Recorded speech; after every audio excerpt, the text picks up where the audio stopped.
Hello everyone, this is Jim Delapine, and I'm going to do this video tutorial for you because I want to make sure that you understand the process of saving files for posting as attachments and then also for posting or uploading to the doc sharing areas, okay? So I want to cover three very important aspects of this. First is to how to save your files correctly and discuss resolution. Also how to access some excellent tutorials for you, and also to talk about how to get high quality images from the web for your course project, which I'm encouraging you not to do. I'm encouraging you to take your own photographs, but if need be, I want to at least cover that area. Okay, so first let me just hide this area here and talk about, first of all, you would access tutorials in every assignment by clicking on the help button here. This will bring you to an area that gives you access to lynda.com, which the Art Institute of Pittsburgh gives you access to. And you're going to simply click here and log in. Okay. Let me go back here and scroll down here. Now, this area here in W1A2, this area here tells you the process of how to reduce the files for the doc sharing area. All right, but they left out an important part, which is how to retain the higher resolution file for posting as a JPEG to the posting area as an attachment. All right, so I'm going to go over that process now. I'm going to do two things. I'm going to post a step-by-step instructions on how to do that in a special area that I'm going to be creating called Tutorials and Information. I'm also going to do this video tutorial for you. All right, so first of all, I'm going to start out with using this sample here from W2A1. All right, and let's look at the image size. All right, we're going to discuss resolution. So if we go to image size, this provides us with a lot of information regarding this document here. All right, so this is telling us that the document is 5 inches wide by 7 and a little more than 7 inches high, but the resolution is 150 pixels per inch. Every time you open up one of these tutorial files, the resolution may be a little different, okay, but it's a higher resolution than what you need to save as for the doc sharing area. And the reason is that the lower resolution means a lower file size, and you need to save them as PSDs or Photoshop documents, which will retain all these layers. So the more layers that you have, the larger file size there will be. All right, so you need to make sure that you save these items correctly. I want to do this. I want to simply show you the process of what you need to do step by step. All right, and this will be what you'll do for every single image that you work with throughout the course. Okay, and this includes the course project. All right, so first of all, you're going to do a file, save as, and you're going to save this correctly as your last name, so I'll just put my name in here, underscore W2, A1, all right, and I'll simply save it into this lesson 4 folder, okay? Okay, so now what you'll do is you'll go through the process of doing the tutorial, okay, and in the end, you will then save that, all right, so file, save, all right, and I'm encouraging you also to use the shortcuts, all right, so once you make any kind of change, you'll, let's see, I'll just do a little layer restacking, and that will automatically give us this little asterisk here, which means that it has not been saved yet. So I'll hit Control or Command S if you're in the Mac. All right, I'm in the Windows environment, so I'll be using the Control key and the Alt key. If you're in the Mac, you'll be replacing that with the Command key and the Option key. All right, so now the next step is to go through the process of creating all of your changes and your editing, and then you'll be doing this. You'll be going to File, Save As. This is after you've saved this, okay? You're saving this file, and it's automatically saved as a PSD file, all right? So what you'll need to do is to go to File, Save As, and then you're going to save this as a JPEG file, okay? All right, so now you'll see a different kind of setup here, and you're going to hit just simply Save, and then choose the largest. I always like to go for the maximum quality and hit OK. All right, so that is the file that you'll be posting, all right, as an attachment. Okay, that's your JPEG file. By default, a JPEG file will flatten all of the layers, all right, but it will retain that higher resolution. Okay, so so now this is still a PSD file, so I can go in there now and open up the JPEG file. All right, so this is the file here that is flattened by default because it's a JPEG. And if we look at the image size, you'll see that it's still the higher resolution.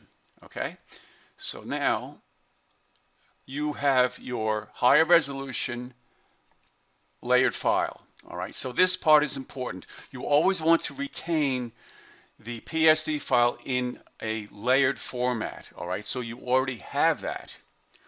So that is saved automatically. Well, you saved it. So now what you'll do is do File, Save As, and I would just call this reduced, underscore reduced. Okay, so now you'll have a third file. All right, it's very important that you retain that higher resolution layered file so that you'll continue on and work on it. And I'm referring exactly to the course project. This is very critical. Always retain the higher resolution layered file. Okay, so I'm going to, well, this is already, I don't need to save that. I just wanted to show you that. All right, so you go through the process of changing everything. Now what you want to do is set this up so that you're posting the lower resolution file to the doc sharing area, or what they call the reduced file. All you need to do is go into image size, all right, and you're going to type in 72. You need to make sure that constraint proportions is checked and resample image is checked. So now when I type in 72, you'll note that the physical size has not changed, but just the resolution has changed. Okay, and now you'll hit OK, and then this gets saved as reduced. Okay, then you'll hit save, and that is the file that you'll upload to the doc sharing area. All right, so you should have essentially three files. One is the JPEG file, all right, that you'll post. Number two is the higher resolution layered PSD file that you'll retain, that you'll hold on to, that you'll work on. And I'm referring to the course project. Okay, and the third file is the lower resolution or 72 pixel per inch file that you'll post to the doc sharing area. All right, so that's it in a nutshell. So now I want to talk about resolution. And I'm going to use this as an example, this file here. All right, let me just fit this in my area here, and let me hide the layers palette. So I have my rulers up here, all right, and this is showing us that this is a 3-inch file. And let's look at the size of this. All right, so this is 3 inches wide, 2 inches high by 300 pixels per inch. Okay, so what this means essentially is this, that if you zoomed in here, if I zoom in, if I go in really close, you'll see all these little squares here. So each one of these squares is a pixel. Okay, so any image composed of pixels is called a bitmapped or rasterized image. Okay, so that's very important to note. Now, if you, let me zoom back out a little bit. If you look at the ruler up here, so from this point here to this point here is 1 inch. So if you count how many of those squares are from 0 to 1, the 1 inch, you'll count 300. So there are 300 pixels per linear inch. Okay, so each one of those squares is a certain size, or each one of those pixels is a certain size. If I change the resolution to 72, there would be 72 pixels per linear inch, which means each one of those squares would be much larger, which results in a coarser, more jagged or stair-stepped looking edge to this leaf, for example. Okay, so let's zoom back out. And what I'm going to do is, let me just close out of this here. I'm going to duplicate this image. All right, let me duplicate that, and I'll call this the default of Spring Copy. All right. Now, what I'm going to talk about is why you can't just take any image from the web and bring that into a high resolution file. All right, so this terminology, high res, low res, is referring to high resolution. High resolution equals 300 pixels per inch, and that is the resolution that is required for anything that's printed. Anything for viewing on the web, the standard is 72 pixels per inch, or low res. All right, so when they talk about high res files and low res files, that's what that means. So I made a copy. What I'm going to do in the copy is change the resolution to, with these checked here, 72 pixels per inch. Notice that the size and the height remains the same. Now before I do that, let me just reset this. If I uncheck this and then type in 72, watch what happens to the width and the height. All right, the physical width and height changes.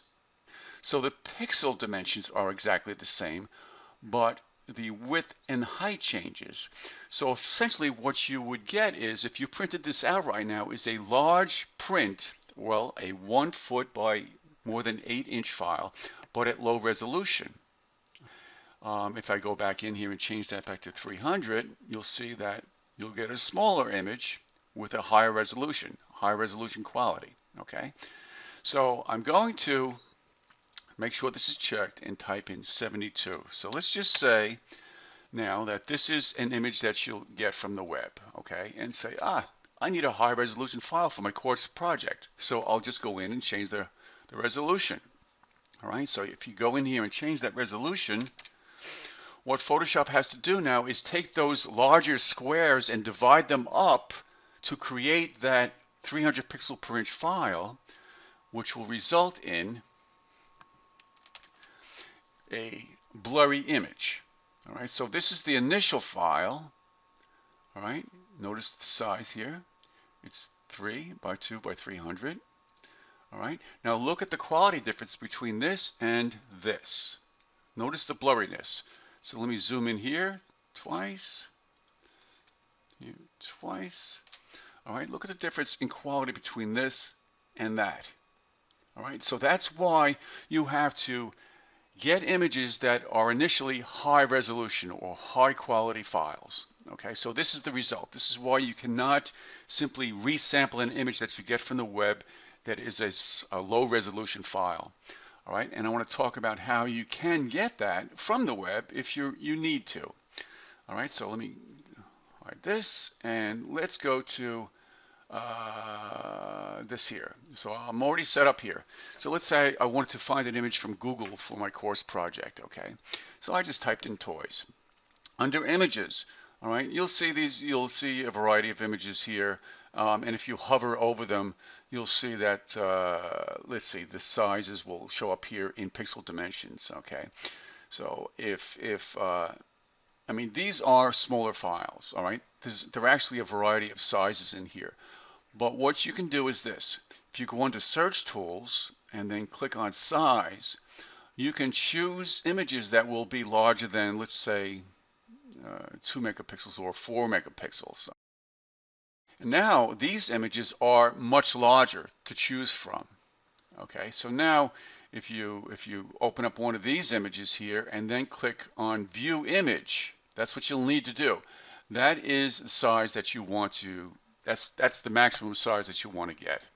So I would simply right click on it and either save this image as, or then you can copy this image. All right, so I'm right clicking and copying it.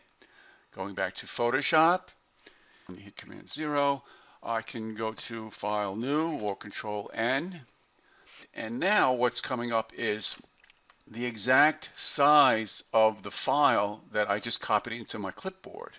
All right, so actually this looks a little small. So if I hit OK, yeah, that's not right. Let me just go back here and go back to, let me hide this. So let me right click, copy this image, go back to Photoshop, Control N, and that's more like it. All right, so you can see the difference in size here. So if I hit OK, and then paste, Control V. All right, that is the actual size of the document. All right, so if I go to of the file, let me go to image size, and you can see the size of this. So if I did a resampling, if I traded this off, if I typed in 300, you can see that this is actually a 9 by 7 inch file at high resolution, or 300 pixels per inch. All right, so that's the method of getting something from the web. Again, though, I encourage you, regarding the course project, to take your own photographs, well, I'm going to talk more about that in another demo, and as far as how to take those photographs. Okay. All right, guys, so I know this was rather long, but this is very important information that you'll need to know, and I'll be throwing some more videos at you as we progress. All right. I hope you got some value from this. Take care. Bye.